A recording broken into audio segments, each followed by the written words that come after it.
It's been about 2 weeks now since the official reveal for the Ocarina of Time remake, and I'm still reeling from the idea that we are getting a remake for easily one of the most important general Nintendo games and just video games in history, right? Ocarina of Time is so just generally important to a lot of people, right? It became what it became Zelda, right? Like when people were talking about Zelda, especially like, when they started getting into 3D development for video games, they were usually referring to one of two games, and 9 times out of 10 it was Ocarina of Time, which I think definitely sold more than A Link to the Past, but A Link to the Past was obviously a close second. But obviously 2D Zelda became important with A Link to the Past, 3D Zelda became important because, obviously it was the first, but, with Ocarina of Time, right? So it is a very, very big and special game to a lot of people that grew up with just general video games, right?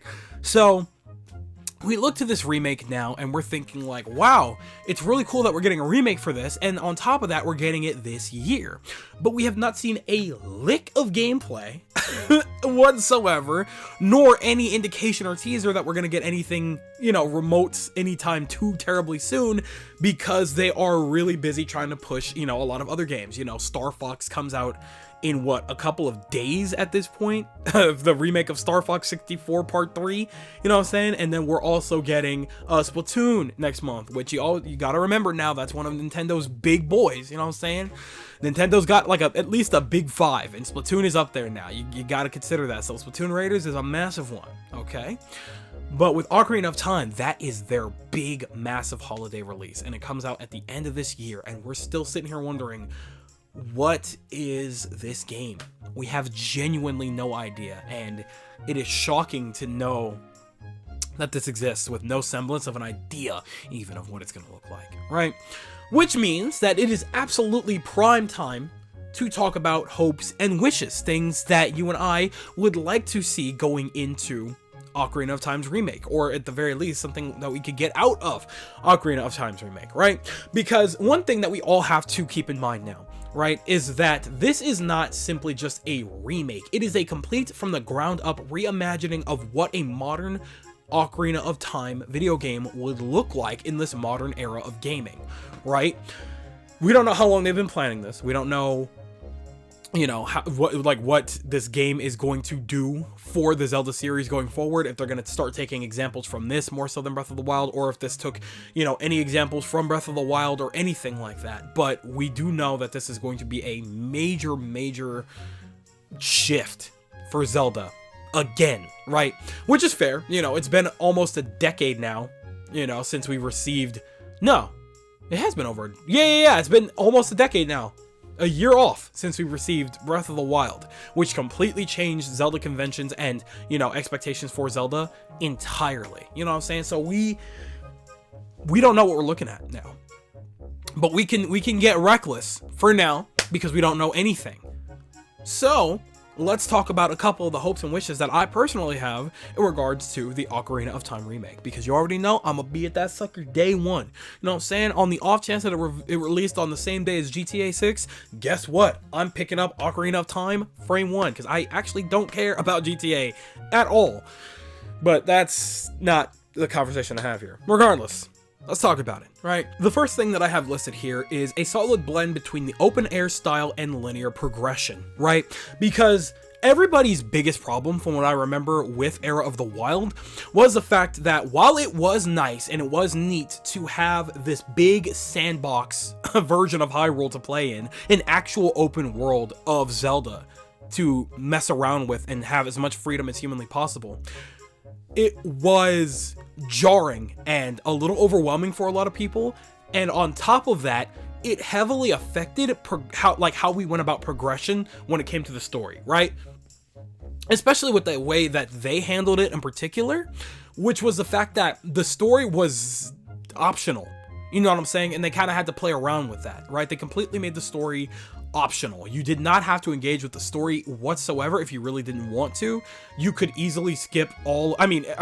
I wouldn't recommend skipping the story, especially in Breath of the Wild, if you want to, have a reasonable shot at upgrades and stuff like that to be able to take on the final boss. But even then, if I really wanted to, right, I played through Breath of the Wild a lot now, if I really wanted to, I could easily just start up the game, do a bunch of shrines and stuff like that, get my tiers up, you know what I'm saying, get my levels up, and just go take on the final boss off rip and be perfectly fine, because they intentionally designed it that way for people to not have to engage with the story if they didn't really want to. They obviously pushed you in the direction so that you would engage with the story and the world, because that's, you know, how you're supposed to do world building. You know, they have to leave little obvious hints and stuff like that, but they made the story optional, and in turn it kind of hurt the narrative in a way that, you know, it felt kind of just open to, not necessarily open to interpretation per se, but just definitely open to completely not acknowledge, you know? And that really, really sucks, because I felt like they could have had a much stronger narrative throughout the course of Breath of the Wild and Tears of the Kingdom if they were to just kind of have locked it in a little bit and have something a little bit more narrative driven and a little bit more linear and focused, right? In the case of Ocarina of Time, they don't have the option to do something like a open-ended or like optional story, because the story is the primary focus in Ocarina of Time. You actually have much stronger linear progression in Ocarina of Time. And, you know, you did have the option to go about and explore every town, do every little quest that was available to you, and that was kind of the charm of it, right? Is that, you know, you did have this direct storyline that you were, you know, going through, but as you were progressing, you were finding all these new areas to explore and stuff like that you could stop at, get to know a little better, get to know the people, help them out, help the town out, help yourself out by getting new equipment and items, secrets that were kind of hidden throughout the area that you wouldn't have otherwise, and then you were able to, you know, continue progressing with the story, right?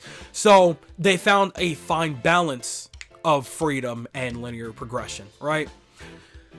Because they told us such a long time ago, like, well, just a little after the initial, like, release of Breath of the Wild. I think it was like a year or so after, maybe 3, I don't know. It's been a long time, but I do recall hearing that they wanted to continue with the open air style of Zelda.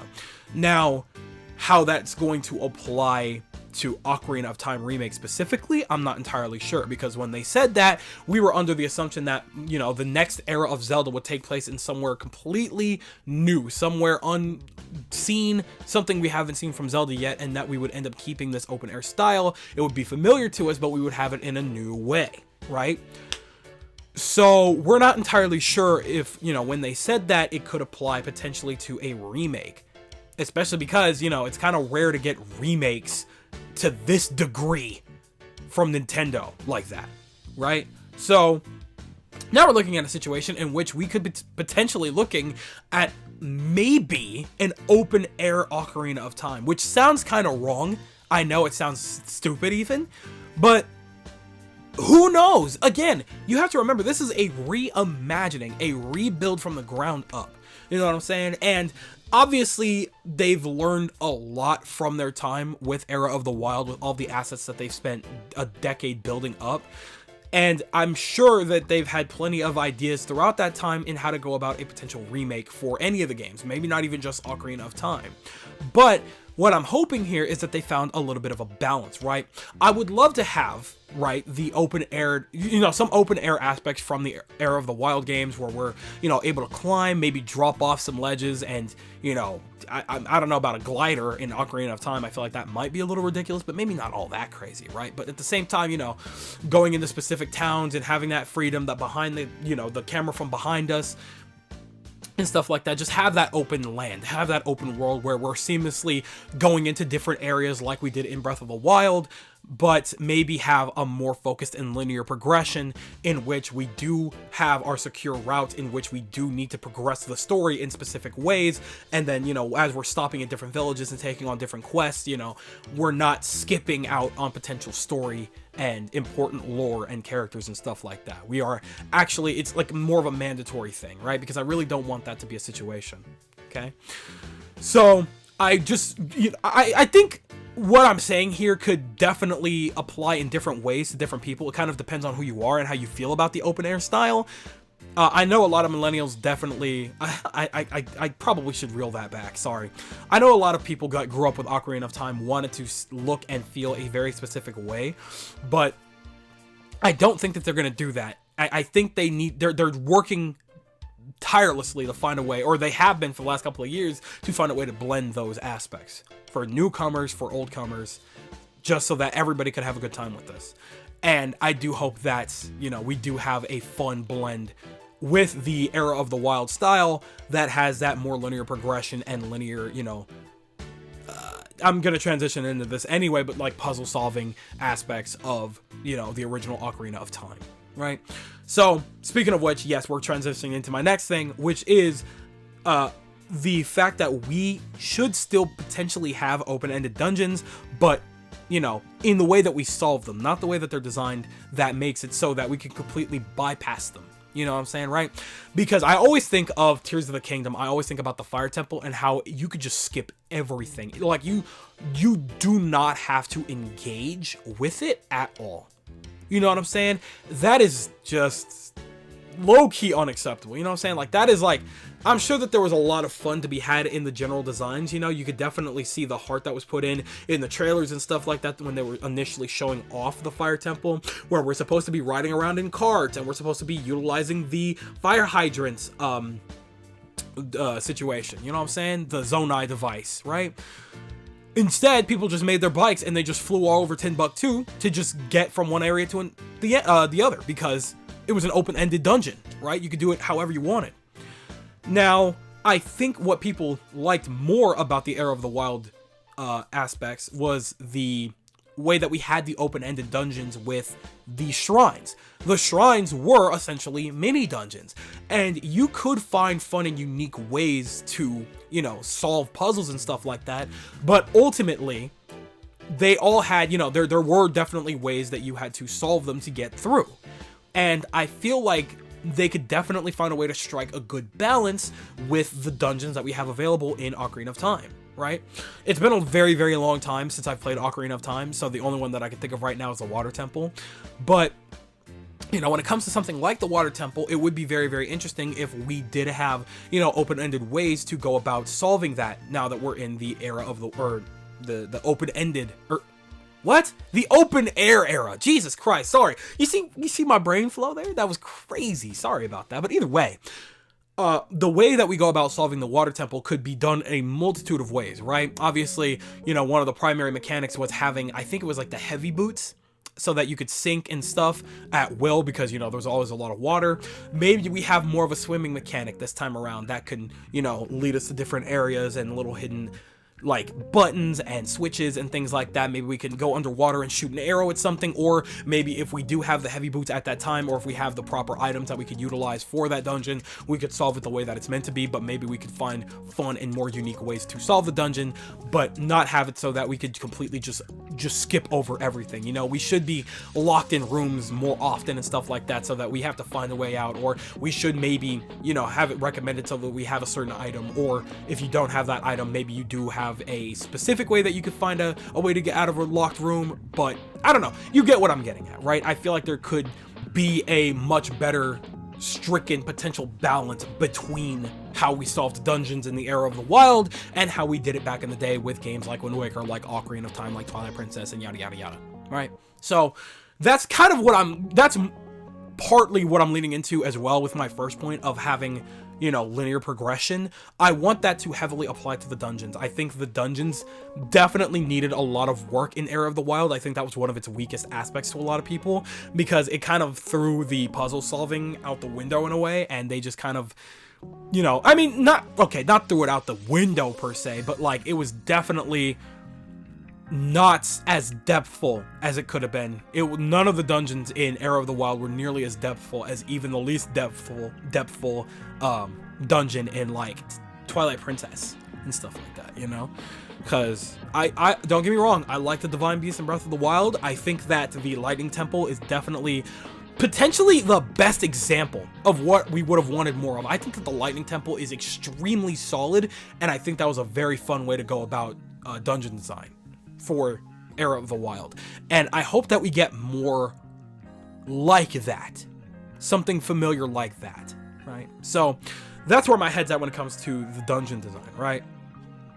The next thing that I have listed here is that I want to see some more cinematic cutscenes, and I do want to see voice acting. I know a lot of people growing up on Ocarina of Time don't want to hear something like that because it changes too much from their precious Ocarina of Time, but we're in a new era now, and we're going to have full models and things like that. You know, it wouldn't be too opposed to having pretty much exactly what we had in the era of the Wild, where we did have, like, you know, some fun cinematic cutscenes of, you know, dramatic shots and, you know, actual dialogue between characters and things like that that were fully voice acted. But then, you know, when we would switch to more in-game gameplay, it would have that and it would just be the dialogue text box, right? I don't think they're ever going to get rid of something like that, but I do want to see some more cinematic aspects of, you know, I want to see the most cinematic aspects of Ocarina of Time fully realized in this modern era with, you know, full voice acting, full animation, and just, you know, more cinematic shots and dramaticism to all of them, right? I would love to see, like, you know, all of the conversations between the sages. I want to see that as a cutscene type shit, right? So that's how I'm feeling in regards to that, right? Next thing that I have listed here is a fun blend for the combat system. This one I'm having a hard time imagining, simply because, like, I think that what we had before Era of the Wild was totally fine. You know, it got the job done. I think it was definitely, you know, going back to that combat system is definitely a little harder after Breath of the Wild and Tears of the Kingdom, because you could get you could get stupid with the amount of weaponry that you had access to in those games, right? The primary two being, like, you know, your sword and shield, and then your two-handed swords, right?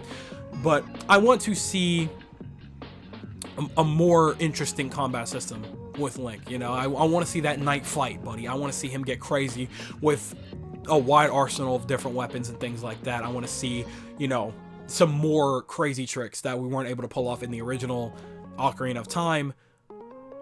You know, I don't know.